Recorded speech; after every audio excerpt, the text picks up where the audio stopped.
I do believe this thing should be able to do it without any spin outs or crash. We nearly failed right there.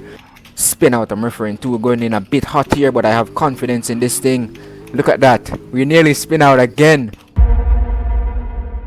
Welcome back to another video, guys. In today's video I'm going to be back in electric car driving with the G90 M5, and as you can see from the title, we're going to be taking this thing on a track for a challenge. Now the rules are pretty simple. We can't spin this thing out and we can't crash it. Sounds simple, but it's going to be a little tricky, but we'll just have to see. So let's launch this thing in 3, 2, 1, blast off. Now I do have some experience with this thing, and I don't think it's going to give me a hard time, because this thing actually handles pretty decent, but I don't really have experience with it on this specific track. I tested out on the smaller track, it did pretty well, so I think it should do pretty well here, but we'll just have to see. But I want you guys to make your bet from now if you think it's going to be able to do it or not. I hope no one's betting against me. I hope everyone's with me. I do believe this thing should be able to do it without any spin outs or crash. We nearly failed right there, but we were able to control it. That wasn't a spin out and we didn't hit the rail. We would have heard a little bang there. It got very, I'm not even going to say little, it got very close there. We could have had a very bad day right there, and we're only like 1 minute into the video. That would have been horrible, but I'm pretty sure we didn't hit it. I'm very confident because I didn't hear the bang and I didn't spin it out. And when I say spin out, I mean like doing a full 180 or 360 where the car comes to a complete stop. That's the type of spin out I'm referring to. We're going in a bit hot here, but I have confidence in this thing. Look at that. We nearly spin out again. Oh my gosh, we're going very hot there. Now, if you see my previous video with the Jaguar F-Type, you know I messed it up at the end.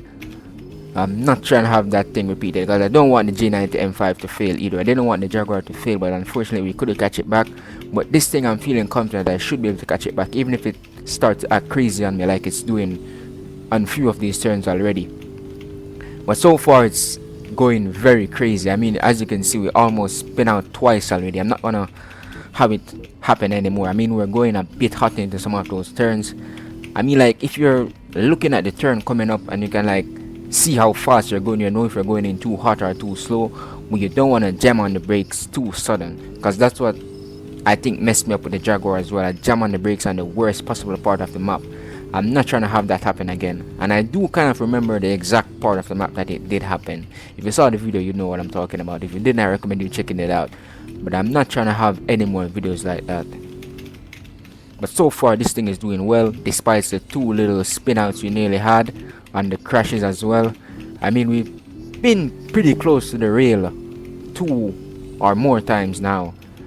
I nearly love tapped the rail, but so far we haven't, so that's good. That's the only thing that matters. It doesn't matter how close we get to it, as long as we don't hit it, the car is still not failed the challenge. And it's going pretty well so far. But it actually is handling a little bit different than I expected. I wasn't expecting some of these turns or the crazy power slides, but being able to catch back some of these power slides and like almost doing a full 180 and still be able to catch it back shows that this thing has some great handling. It's all-wheel drive, so that definitely helps a lot. When I'm taking a rear-wheel drive car, I'm going to be very nervous because that's going to be very bad. But it all depends on the setup. Of course I have this thing tuned up, so I did change the alignment, suspension, all of that stuff. I always do in every video. Well, I think most of the videos that I'm doing since the game added the update, I do change the suspension and stuff like that. But not every video, because the game didn't have that update like before I started playing. But this thing is doing well. I like it so far. I'm just trying to make it to the end without having any crashes or spin out, and I'm going to be proud of this thing. I am proud of it so far. I mean, being able to catch back some of those crazy power slides and almost spin outs there is definitely impressive. I'm impressed with this thing. I'm very impressed. Be careful here. Don't want to be going into this thing too fast. There we go. Look at that. Nice and easy. Love it. Gets a little third person action. This thing sounds crazy as well. Starts slowing it down. Absolutely beautiful. Can hear the tires screeching like crazy, but we're still good. Don't really mind the tires screeching as long as the car is still controllable. I don't have any problem. Let's get some hood view. Looks crazy in this perspective. Slow it down a bit. There you go, nice and easy. Nice and easy. Slow her down. Oh, major lag spike there. Major lag spike. I didn't like that one bit. I thought my game crashed for a second, or I got disconnected. I hate when the game lags, especially when I'm going super fast or I'm on the brakes. It makes it 10 times harder than it has to be, because you don't want to like the game to just go back to the normal speed and then you're just going faster or slower than you expected and you just go straight into the barrier. That would be horrible. But so far this thing is doing well.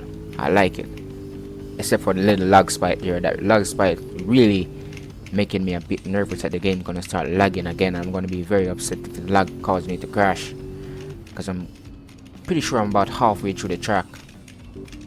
I'm doing pretty well, but I don't like being halfway through the track and then something unexpected happens and I crash. I hate that. I still have that little feeling, especially what happened with the Jaguar. And I think I'm coming up to the bit where I messed it up super bad. Let me see if I can remember exactly where it was. It was around here somewhere. It was around... No, it's after this bit. I'm recalling that spot in my head so I don't mess it up again with any car going forward. Okay, it hugged the apex there, but I think we could have gone a little faster, but I'm not disappointed or upset or anything. I'm okay with that. Okay, it was around right here. It was around right somewhere here. Wait, no, it's not here. It was very... It was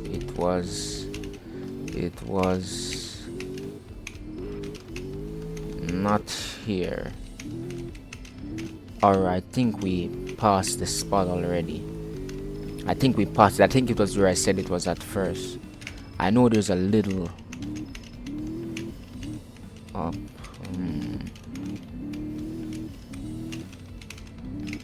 It was somewhere around here, with nice little power slide there, and it was a left turn. It was right here. Yes, it was right there. I messed it up super bad with the Jaguar. It was right there. I remember that spot now. Thankfully this thing handled that turn without any problems. I'm proud of you. Can say I'm feeling a lot confident that this thing is beating the challenge. We got a more power slide here. Every time I'm about to say something positive, it's like the car just wants to do something crazy.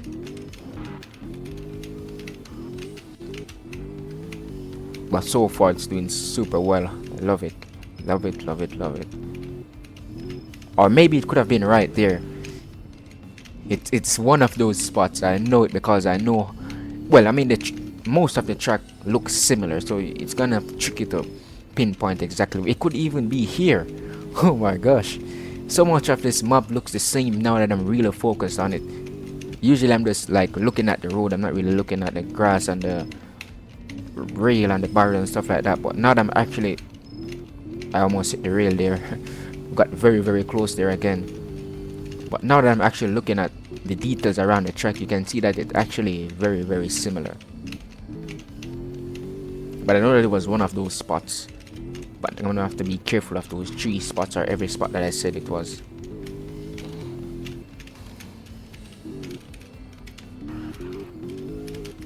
Nice and easy. I can say the G90 M3 pretty much passed the challenge. There's no way I'm gonna fail right here. This part can be tricky depending on the car, but I have confidence that this thing is not gonna do something crazy on this turn or this bit. And now we're on the straightaway. The G90 M3 successfully passed the challenge. Oh, another rule is once we pass the little I'm not sure what it's called, but you know the finish if you play the map, the little bridge over the map, you pretty much, or any car that passed that part without crashing before, pretty much passed the challenge. I'm gonna call it the finish line. The rail that you saw there was the finish line. I'm probably just gonna screenshot it so you guys can see what I'm talking about instead of trying to sound crazy. But that's pretty much the finish line. So once we pass that bit without having any spin outs or crashes, and I say spin out as in a full 360 or 180 or where the car comes to a complete stop, the car has pretty much passed. The G90 did super well. There was many times I nearly wrecked it and clipped the rail and spin it out, but this thing has some very good handling. I would say 10 out of 10 for handling, because considering some of those turns that I was taking and the spin outs that was about to happen, but we were able to control it. This thing has some decent handling. I would say it's one of the best in the game. I would say this thing is definitely in the top 10 based off the cars that I've tested so far. I'm not going to say it's the best because I haven't driven every car, but this thing is definitely going to be in the top 10 or the top 15. I really need to drive like every car in the game to really see, and that's if I can remember all of them. I think I should be able to remember them, but now I'm going to show you guys the setup real quick. So for the alignment, this is how I have it. Camber, I didn't really change. Did I change? I don't think I changed the rear camber. No. The caster, the toe for the front, I didn't change the rear. The suspension, this is how I have it for the front. The rear stiffness, the damping for the front, damping for the rear, height offset. I lowered this thing because it was pretty high stock. So if you want it to like look a little better like how it does now, you can lower it. I can even lower it a bit more, but I don't want it to look like a very low car. I don't think it fits the model of this car. You don't want to car like this to be that low. It's not really a sedan, so I wouldn't really want it to be extremely low. The gearbox is optional if you want to change it. I don't really think it makes that much difference in terms of handling. For the differential, this is how I have it. The final drive, torque vector, front diff power, front diff coast, front diff preload, rear diff power, rear diff coast, rear diff preload. You can slow it down if you want or pause it. For the steering, this is how I have it. I might mess around with it a bit more, but I don't think I'm going to mess around with it, because even though it did have oversteer and some crazy power slides, it was still very controllable. So I'm not going to change anything. I think I'm going to keep it this way for as long as possible, unless the game adds like another update where you can like change some more stuff. Then probably I would mess around with it a bit more. But I'm very happy with this thing. I'm happy that it passed. But as I said from the start, this thing to me is known for handling very great, so I didn't really think it would give me any major issue, even though it did, but they were still very controllable. But I hope you guys enjoyed. Hope you found it helpful. Peace out.